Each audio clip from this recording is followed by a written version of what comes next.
I mean, we're already recording, so when did the development proper actually start on it? I started before the contract was signed, actually, because I had to test some stuff. I had to do some research, but the production started, like late February, early March. Do you have any examples of turbines in the content pack? Yes, let me open one.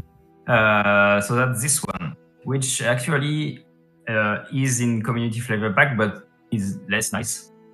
I reworked it completely. And since I did not know how to do turbans, I used the Patreon money to have this one in community flavor pack. And then this one is mine. Yeah. In CK3, the actual fabric material is applied by the game engine. If you want to see it in game, it looks like this. Oh, that's lovely. So what made them not something you wanted to put in community flavor pack previously? There's just too much work. Like, I can't tell you a precise number of hours because I did not log my times on this project because it's boring to do. But I believe but I think I am above a week of work per asset.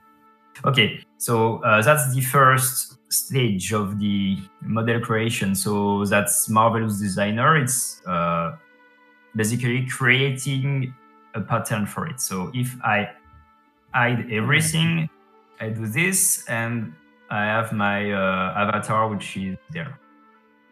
And I put this in the software. Then I simplified it. It was my first turban, so then it went a bit simpler. Perfect. Once you have this setup, you do a little cleanup stage in Blender, the 3D software, and you send it to the sculpting software, where you are going to increase the folds that need to be increased, add some more, be sure that there's no hole in the geometry. Mm-hmm. So it's basically the eye poly, what we name the eye poly. It's a sculpture. So this is imported from ZBrush, the sculpting software, and then it's simplified procedurally. Who are not familiar with 3D have to understand is that on a turban, the issue is that pretty much all of the 2000 points are placed manually. And when you have this, you have to generate the UV. So it's the flatten out. Of course, it's a turban, so don't judge my UVs. If you are a 3D artist, don't judge me too hard. That's terrible on the turban. So this is my eye poly with materials applied to it. So all the details, all the very fine wrinkles that have no points in the low poly are printed, so to say. Supplementing using the high poly as a reference. Yeah, that's it. And so in the end, we are going to see this better here, but if I switch to the normal map, which is the bump map pretty much, you see all these very fine details that are not... And those are essentially painted on at this point. Yeah, but by the software. Yes. 20 years ago, you were doing this in Photoshop. A few artifacts in the normal, but in the game, in the end, the texture is 1K. It's far away, and you will never see them. And this is the mirror board of the project, which I'm not going to show in entirety, but maybe we can. That is the references, so no medieval reference at all, as you can see. Yes, and then so I have my reference, then I make the block out, which is, you see, it's already quite final, and then the black parts are the feedbacks from Niels, who helped me on this project, and the version 2 is the updated model. So first I started with a covered face.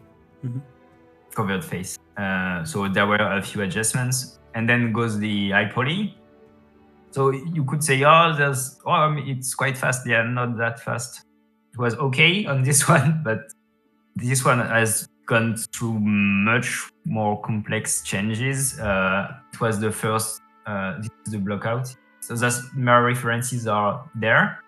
And when you have done this, you are not really finished. You have to import it in game. And on top of this, for this creator pack, I implemented an engine feature It's not really an engine feature. It's more like a visual feature that makes the chin strap go back if the character has a beard. So it's not going to clip too much. So what are some of the biggest differences between working as a modder and working on a partnered content pack like this? Would say the level of I'm not sure of the English of the definition, the quality of the end product, and you are delivering an industry quality product. So yeah, you have a little bit more pressure involved there. A little bit, and it's a one-person project. It's the first time that Crusader Kings series is going to have a content creator product. Yes. So you don't want to mess nor the opportunity nor the community. Yeah, I definitely understand the pressure there, but I'm very glad we had the opportunity to do this one with you specifically, because Community Flavor Pack is, if I'm not mistaken, the single most popular mod for Crusader Kings 3 by a hefty margin last I checked. Yeah, by a few 100,000. Yes. But yeah, and one last, maybe I would like to show you the Imperial headgear for women, because women have much nicer headgear in my opinion, because they wear jewelry, not just fabric. Yeah, every coin is sculpted. I mean, it's something stamped on it, but you have all the metal details that are sculpted in. This one was quite a pain to. You have to fit 6,000 triangles in there, so you see that the coins become just a little more indistinct. Plain. Yes, and all the rivets are gone. It's very the chains are just like pipes. I when I have such assets in a mod, I don't care that the computers of the users are going to explode. Not explode. I mean, if you play FPS, a weapon in a modern FPS is 5,000 points, 500,000 points. Sorry.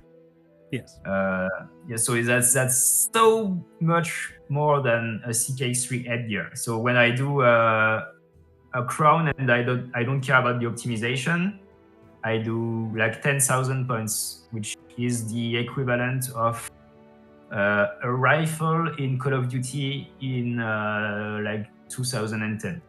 Yeah. So it is optimized, but not as much as what you are doing on an industrially optimized project. Thank you everybody for watching. Remember to check out our first, hopefully the first of many, content creator packs when it releases later this month. There we go.